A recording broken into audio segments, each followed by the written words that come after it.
پہلی تاریخ سے لے کر 12 تاریخ کے درمیان اپنے گھر میں اپنے بچوں کو لے کر گھر والوں کو لے کر مولود پڑھیں۔ سید امین القادری صاحب قبلہ ربیع النور کے حوالے سے کیا بیان فرما رہے ہیں؟ 5 چیزیں آپ کو اس مبارک مہینے میں، یعنی کہ سرکار کی آمد کا مہینہ ہے، اس میں 5 چیزیں آپ کو خریدنی ہیں۔ ان چیزوں کو کیا کرنا ہے اور وہ کون کون سی چیزیں ہیں؟ آئیے سید صاحب قبلہ کی زبانی سماعت کرتے ہیں۔ پہلی تاریخ سے لے کر 12 تاریخ کے درمیان اپنے گھر میں اپنے بچوں کو لے کر گھر والوں کو لے کر مولود پڑھیں، میلاد پڑھیں۔ مولود کس کو کہتے ہیں؟ مولود اس کو کہتے ہیں جس میں رسول اللہ صلی اللہ علیہ وسلم کی ولادت کا ذکر ہو، ایسا کلام یا ایسی بات جس میں حضور کی ولادت کا ذکر ہو۔ شیخ عبدالحق محدث دہلوی فرماتے ہیں رحمۃ اللہ علیہ کہ جس گھر میں ایک دن میلاد پڑھ دی جاتی ہے، میلاد شریف، سال بھر تک وہ گھر بلاؤں سے محفوظ ہو جاتا ہے۔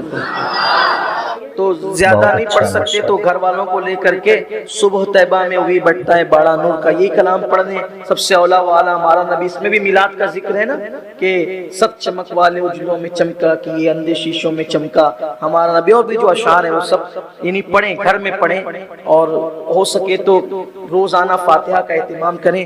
جلیبی مرتی مٹھائی وٹھائی کوئی ضروری نہیں ہے، اگر اللہ آپ کو زیادہ نہیں آپ کے پاس ہے تو گلاس بھر پانی رکھ کر بھی فاتحہ حضور علیہ السلام کی بارگاہ میں ایصال ثواب کر دیں، اتنا بھی کافی، پانی بھی کافی ہے، شکر بھی کافی ہے۔ کوئی اگر زیادہ اہتمام کریں، اللہ نے توفیق دے تو الگ بات ہے۔ ہمارے بزرگان دین بہت اہتمام کرتے تھے، اللہ نے جس کو جتنی حیثیت دی، جتنی توفیق دی، اس کے مطابق اہتمام کرو، لیکن 12 دن تک مسلسل اہتمام کرو۔ روزانہ فاتحہ، خود دو فاتحہ، مؤذن صاحب آ رہے، امام صاحب آ رہے ہیں، خود دو، آسان ہے، بہت آسان ہے۔ 3 بار درود شریف پڑھو جو یاد ہے، آخری میں 3 بار درود شریف پڑھو جو یاد ہے، اور 11 بار قل ہو اللہ شریف اور 1 بار سورہ فاتحہ پڑھ کے حضور علیہ السلام کی بارگاہ میں اور حضور کی پوری امت کی بارگاہ میں ایصال ثواب کر دو۔ کتنے لوگ ہیں جنہیں قل ہو اللہ یاد نہیں؟ ذرا ہاتھ اٹھاؤ تو۔ قل ہو اللہ یاد نہیں ہے جن کو، کن کو یاد نہیں قل ہو اللہ؟ سب کو یاد ہے؟ بولو بھائی کتنوں کو یاد ہے؟ ہاتھ اٹھاؤ۔ ماشاءاللہ، اللہ سب کو برکت۔ سورہ فاتحہ کس کس کو نہیں یاد ہے؟ نہیں یاد ہے جن کو؟ الحمد کا سورت کس کو نہیں یاد ہے؟ سب کو یاد ہے؟ کتنوں کو یاد ہے؟ ہاں، 2 بات ہوگی۔ درود شریف کس کس کو یاد نہیں ہے؟ سب کو یاد ہے؟ تو فاتحہ کرنے کے لیے مؤذن صاحب کیوں آئے؟ فاتحہ کرنے کے لیے امام صاحب کیوں آئے؟ اول بھی 3 بار درود شریف پڑھو، آخر بھی 3 بار درود شریف پڑھو، 11 بار قل اللہ شریف پڑھو، 1 بار سورہ فاتحہ پڑھو۔ یہ ہے فاتحہ، یہ آسان فاتحہ ہے۔ چاروں قل پڑھنے میں مشکل ہوتا ہے نا، قل یا ایھا الکافرون میں اٹک جاتے ہیں، تو اس لیے یہ آسان فاتحہ۔ اور آپ کو حیرت ہوگی، آپ یہ نہیں سمجھے کہ میں نے گھڑ لیا ہے۔ اعلیٰ حضرت رضی اللہ تعالیٰ عنہ فرماتے ہیں ہمارے فاتحہ کا طریقہ یہ ہے کہ 7 مرتبہ درود غوثیہ، 7 مرتبہ درود غوثیہ، 7 بار قل اللہ، 1 بار آیت الکرسی، 1 بار سورہ فاتحہ، یہ بس اتنی فاتحہ اعلیٰ حضرت کی ہوتی ہے۔ ہاں، تو میں نے اس کو 7 کو 3 کر دیا ہے، اگر آپ چاہیں تو اس کو 7 کر لیں، اس لیے کہ پھر قل اللہ کو 11 بار کر دیا تاکہ تھوڑا زیادہ ہو، کیونکہ 11 کا عدد حدیث میں بھی آیا ہے کہ جو قبرستان جا کر 11 بار قل اللہ شریف پڑھے اس کی بڑی برکت ہے۔ جتنے اس وقت تک انتقال کر گئے سارے مومنین کے برابر اللہ اس کو ثواب عطا فرمائے۔ تو اس لیے 11 بار قل اللہ پڑھیں، اول آ کے 3 بار درود شریف، 1 بار سورہ فاتحہ، اور اس کے بعد جو ہے ایصال ثواب کر دیں، پانی رکھ دیں صرف۔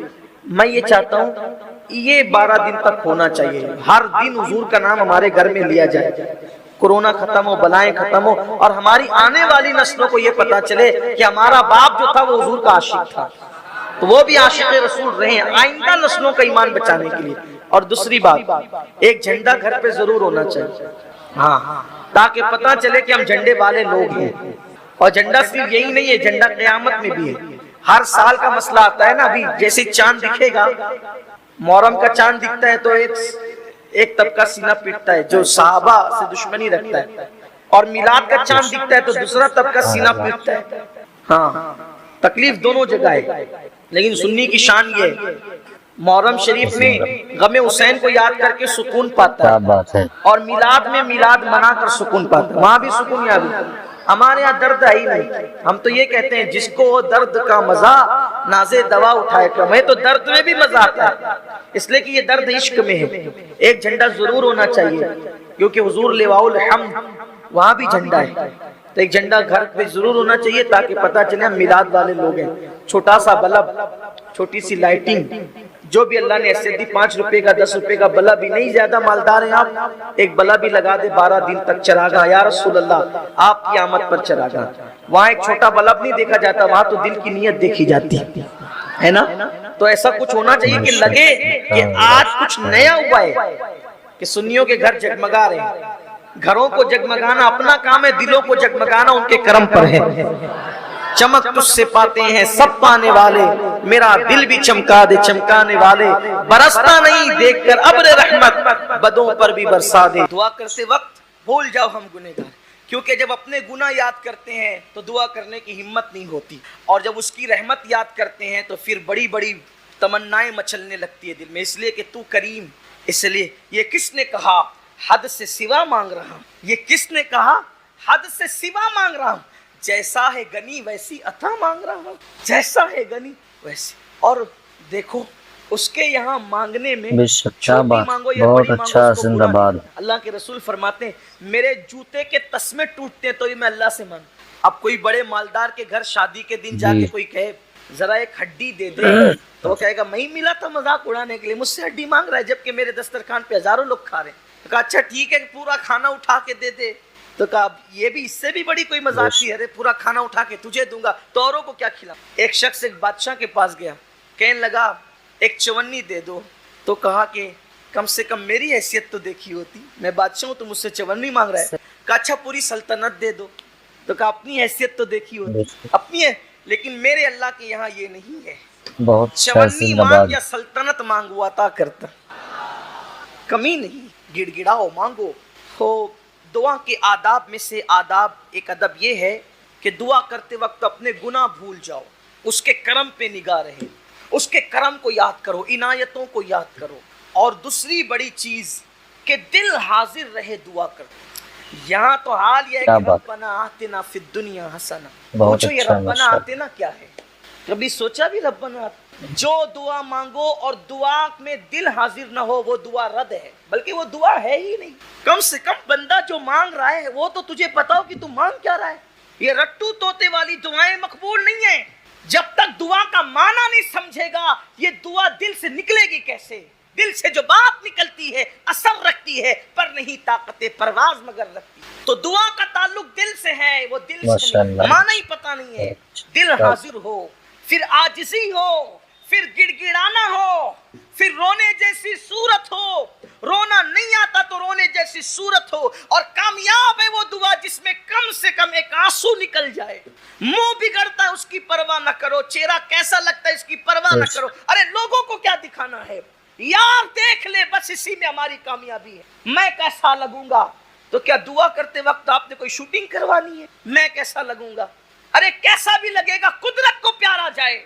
صالحین جیسی صورت بنا, آنکھوں میں آنسو لا, عاجزی کر, گڑ گڑا, اور پھر دعا میں تکرار بڑی مقصود ہے. یعنی ایک ہی بار کو بار بار ریپیٹ کرو, دے دے دے دے دے دے دے دے دے دے دے دے کا کم سے کم 3 بار تو بول, پھر 5 تک بھی پہنچ, پھر 7 تک بھی پہنچ. اس لیے کہ اور جگہ تکرار کرو تو لوگ کہتے ہیں آگے بول, بور مت کر, لیکن یہاں تکرار کرو تو بڑی پسند آتی. یہاں تکرار پسند آتی کیونکہ تکرار میں عاجزی بڑھتی جاتی ہے.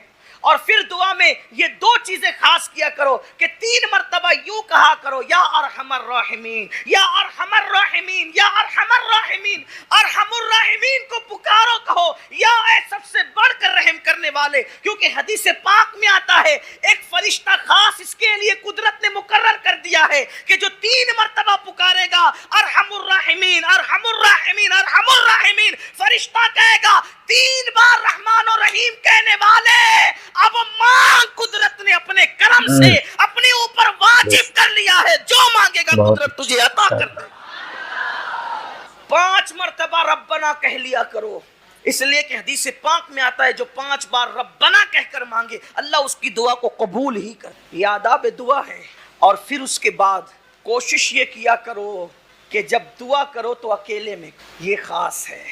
دعا کرو تو تنہائی میں کرو, تنہائی کی دعا کا بڑا اثر ہے. اکیلے میں کرو, اور پھر مجمع عام میں بھی اکیلے میں کرو, مجمع عام میں بھی کرو. مجمع عام میں اس لیے کرنے کے لیے کہا گیا کہ جہاں 40 مومن جمع ہوتے ہیں ان میں ایک اللہ کا ولی ضرور ہوتا ہے, تو ولی کی موجودگی میں کر. بھائی مزار پہ کیوں جاتے ہیں؟ ان رحمت اللہ قریب من المحسنین, اللہ کی رحمت ولیوں کے قریب ہے, محسنوں کے قریب ہے. تو اندر چلا گیا تو وہاں جا کے دعا کرتے ہو کہ ان کی برکت سے دعا قبول ہوگی. تو اوپر بیٹھا ہے تو وہاں بھی کرنا. اور پھر میں کہوں آپ کہیں تو کام نہیں بنتا. سید الانبیاء کہیں جس کے در سے ولایت بٹتی ہے, وہ کہتے ہیں جہاں 40 مومن جمع ہوں وہاں ایک ولی ضرور ہوتا ہے. اب یہاں تو 40 سے زیادہ ہے, 2-4 تو ہوں گے, لیکن بڑی بات یہ ہے کہ وہ کہتا ہے اولیائی تحت قبائی, میرے ولی میری قبا کے نیچے چھپے ہوئے ہیں, ان کو میرے سوا کوئی نہیں جانتا, یا وہی جانتا ہے جو دوسرے چھپے ہوئے ہیں. تو ولی کو پہچاننا آسان نہیں ہے. اچھا آپ یہ سوچتے ہوں گے کہ یار چھوٹے سے مجمع میں تو پہچان ہی لیں گے, کیسے پہچانیں گے؟ یہی تو بڑا مسئلہ ہے کہ جن کو آپ سمجھتے ہیں وہ ہوتے نہیں ہیں, اور جن کو نہیں سمجھتے وہ ہوتے ہیں. حدیث پاک میں آتا ہے اللہ کے ولیوں کی شان یہ ہے, بکھرے ہوئے بال ہے, پھٹے پرانے کپڑے ہیں, حالت یہ ہے کہ محفل میں آئے تو بھگائے جائیں, بیمار پڑ جائے تو کوئی عیادت کرنے والا نہ رہے, مر جائیں تو کوئی جنازے میں شرکت کرنے والا نہ رہے. اور پھر شان یہ ہے کہ کسی بات پہ قسم اٹھا لیں تو قدرت ان کی قسم کو پورا فرما دے. اب یہ حدیث سنی تو ہر آگل پاگل کو پکڑ کر بیٹھ گئے کہ یہی ولی. اور پھر کہنے لگے یار جو اچھے لباس میں وہ ولی تو ہو نہیں سکتے. اگر اچھے لباس پہننے والا ولی نہیں ہو سکتا تو شیخ عبد القادر جیلانی میرے مرشد غوث-پاک کے بارے میں آپ کا کیا خیال ہے کہ وہاں تو ہر دن نیا لباس ہے. اور پتہ چلا کہ اب آپ اس چکر میں پڑے نہیں. حضور نے کہہ دیا 40 میں ایک ولی ہوتا ہے. سوچو نا 40 ہے تو کوئی نہ کوئی تو ہوگا. ہم نے تو کیا کرنا, آم کھانا ہے, پیڑ تھوڑی گرنا ہے. ہوگا جو کہیں بھی بیٹھا ہوگا, کونے میں بیٹھا ہوگا, بیچ میں بیٹھا ہوگا, آگے بیٹھا ہوگا, پیچھے بیٹھا ہوگا, کھڑا ہوگا, کچھ بھی ہوگا. ہم نے نہیں تو دعا قبول ہونی چاہیے, بس فیض ملنا چاہیے. ہمیں کیا آم پیڑ گرنے سے مطلب, ہمیں صرف آم کھانا ہے. اور حضور نے کہہ دیا تو بات ہے. اور جتنا بڑا مجمع ہے پھر دعا اتنی زیادہ پر اثر ہے, اس لیے کہ جتنے زیادہ ہوں گے اتنی زیادہ مقبول. اسی لیے اجتماعی دعا رکھی جاتی ہے اکثر, اجتماعی دعا. اور آپ سوچیں گے کہ 40 میں ایک ولی کیسے ہوتا ہے. اصل بات یہ ہوتی ہے کہ اللہ والے ایسے مجمع میں پہنچ جاتے ہیں اس مجمع کی قبولیت کی ضمانت بن کر کہ وہاں لوگوں کی بگڑی بن جائے. اسی لیے تو کہا گیا نا جہاں دینی محفل منعقد ہو وہاں جایا کرو, وہاں پہنچا کرو دینی محفل میں. کہ ایک دینی محفل میں پہنچنا جو ہے وہ 70 گناہوں کی محفل کا کفارہ بن جاتا ہے. ایک دینی محفل میں پہنچنا 70 گناہوں کی محفل کا کفارہ بن جاتا ہے. تو اس لیے تنہائی میں دعا کیا کرو. پھر اس کے بعد مجمع عام میں دعا کیا. پھر اس کے بعد فرمایا کہ یہ دعا کرو تو ایسے مت کہا کرو اللہ تو چاہے تو قبول کر, تو چاہے تو رد کر. کا یہ رد ہی ہے, یہ رد ہی ہے. اس یقین سے کرو کہ اس نے وعدہ کیا ہے مجھ سے مانگو میں عطا کروں گا. تو اس نے وعدہ کیا ان اللہ لا یخلف المیعاد, وہ اپنے وعدے کے خلاف نہیں کرتا. تو اس یقین سے کرو کہ اللہ تو نے وعدہ کیا ہے, میرے مانگنے کی ہوشیاری نہیں ہے, میری دیر ہوشیاری نہیں ہے, میرا کوئی معاملہ نہیں ہے. تو نے وعدہ کیا ہے تو تو اپنے کرم سے قبول کرے گا, اور وہ قبول ہی کرے گا.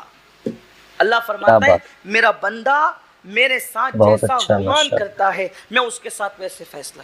پھر جب دعا کرو تو دعا کرنے کی قبولیت کی نشانی یہ ہے کہ دعا کرنے سے پہلے کچھ نیک عمل کرو. مثال کے طور پہ دعا کرنے سے پہلے چپکے سے صدقہ دو, خاموشی سے صدقہ دو, ہو سکے تو 2 رکعت نفل پڑھو, قبلے کی طرف رک کر کے بیٹھو, 2 زانوں بیٹھو, پہلے اللہ کی حمد بیان کرو, پھر حضور پہ درود پڑھو, پھر اپنے گناہوں سے توبہ کرو, پھر اللہ کی بارگاہ میں مانگو. پھر کہا اس کی رحمت کو محدود مت کرو, اس کی رحمت کو محدود مت کرو. یہ مت کہو اللہ مجھے یہ دے, مجھے یہ دے, مجھے یہ دے, بلکہ یہ کہو ہمیں یہ دے, ہمیں یہ دے, ہمیں یہ دے. دیکھو حدیث حضور نے جو دعائیں کی ہے, ربنا اے ہمارے رب, آتنا عطا کر ہمیں, فی الدنیا حسنہ اچھی دنیا, وفی الآخرت حسنہ اچھی آخرت عطا کر, وقنا عذاب النار اور ہمیں عذاب سے محفوظ. یعنی سب کو ملاؤ. اب سب کو ملانے سے فائدہ کیا؟ میں دعا کر رہا تھا مجھے دے, نعمت کا مستحق نہ تھا, لیکن کہا ہمیں دے, پوری امت کو ملایا تو پوری امت میں کوئی تو مستحق تھا. تو میں مستحق نہ تھا، وہ مستحق تھا، میں اپنے لیے مانگ رہا تھا، ممکن ہے مستحق نہ تھا، نہ ملتا، لیکن اب وہ پوری امت کو ملایا تو امت میں کوئی نہ کوئی تو مستحق ہوگا، اب وہ مستحق کو ملے گا تو میں تھوڑی محروم رہوں گا، کیونکہ میں نے سب کے لیے مانگا ہے، تو اس کے صدقے میں میری بھی بگڑی بن جائے گی، اس لیے سب کو شامل کیا کرو۔ اور پھر اللہ نے حضرت موسیٰ کلیم سے کہا، اے موسیٰ، میرے موسیٰ، ایسی زبان سے دعا کر جس سے تو نے گناہ نہ کیا ہو، اے موسیٰ ایسی زبان سے دعا کر جس سے تو نے گناہ نہ کیا ہو، وہ دعا قبول ہے۔ اللہ کے کلیم نے عرض کی، مولا ایسی زبان کہاں سے لاؤں؟ حالانکہ یہ تو تواضع اور عاجزی ہے، ورنہ اللہ کا نبی تو معصوم ہے، اللہ کا نبی تو معصوم ہے۔ عرض کی ایسی زبان کہاں سے لاؤں؟ اللہ نے فرمایا کسی بندے سے اپنے لیے دعا کروا، اس لیے کہ اس زبان سے تو نے گناہ نہیں، حالانکہ نبی تو بے گناہ ہے، لیکن ہمیں تعلیم دی جا رہی ہے آپ نے میری زبان سے گناہ نہیں کیا، میں نے آپ کی زبان سے گناہ نہیں کیا، تو میری زبان آپ کے لیے دعا کرے گی تو قبول ہوگی، اور آپ کی زبان میرے لیے دعا کرے گی تو قبول ہوگی۔ اللہ اکبر۔ اسی لیے میرے آقا فرماتے ہیں جب کوئی مومن کسی مومن کے پیٹھ پیچھے دعا کرتا ہے، اچھا یہاں تو سامنے دعا کرتے، پیٹھ پیچھے تو غیبت ہی کرنی ہے، برائی کرنی ہے، ایک دوسرے کی قبر ہی کھودنی ہے۔ اللہ کے رسول علیہ السلام فرماتے ہیں جب کوئی مومن کسی مومن کے پیٹھ پیچھے دعا کرتا ہے تو اس کی دعا ایسی ہے جیسے عرفات میں حاجی کی دعا ہوتی ہے، اور وہ قبول ہی ہوتی ہے۔ اب پتہ چلا دوسری حدیث پاک میں آتا ہے جب تم کسی مومن کے لیے دعا کرتے ہو، مثال کے طور پہ اللہ فلاں کو روزی عطا فرما، تو فرشتہ کہتے ہیں اللہ کے بندے تو نے اس کے لیے روزی مانگی، اللہ تجھے پہلے دے گا بعد میں اس کو عطا فرمائے گا۔ اس لیے پیٹھ پیچھے دوسرے کے لیے دعا کیا کرو، اللہ اس کو مصیبت سے بچا، اللہ اس کو رحمتیں عطا فرما، اور دعا میں اول بھی درود آخر بھی، اس لیے کہ مولانا امام المتکلمین مولانا نقی علی خان رحمت اللہ علیہ فرماتے ہیں کہ دعا کا شہپر ہے درود۔ شہپر پرندے میں جو اس کے بازو ہوتے ہیں نا، کئی پر ہوتے ہیں، شہپر اس کو کہتے ہیں جو بڑا پر ہوتا ہے اور اس کی وجہ سے پرندہ اوپر اڑتا ہے، اس کو شہپر کہتے ہیں۔ تو کہتے ہیں دعا کا شہپر درود ہے، وہی دعا اوپر جاتی ہے جو درود کے پر کے ساتھ ہوتی ہے۔ جس دعا میں درود نہیں ہوتا پھر وہ دعا فاروق اعظم کہتے ہیں زمین اور آسمان کے درمیان لٹکی معلق رہتی ہے جس میں درود نہیں ہوتا، اس لیے کہ اول درود مقبول بعد میں درود مقبول۔ اللہ کی شان سے بعید ہے کہ وہ پہلا قبول کرے آخری قبول کرے بیچ کا چھوڑ دے، پہلا قبول کرے گا آخری قبول کرے گا تو بیچ کا بھی قبول ہی کرے گا۔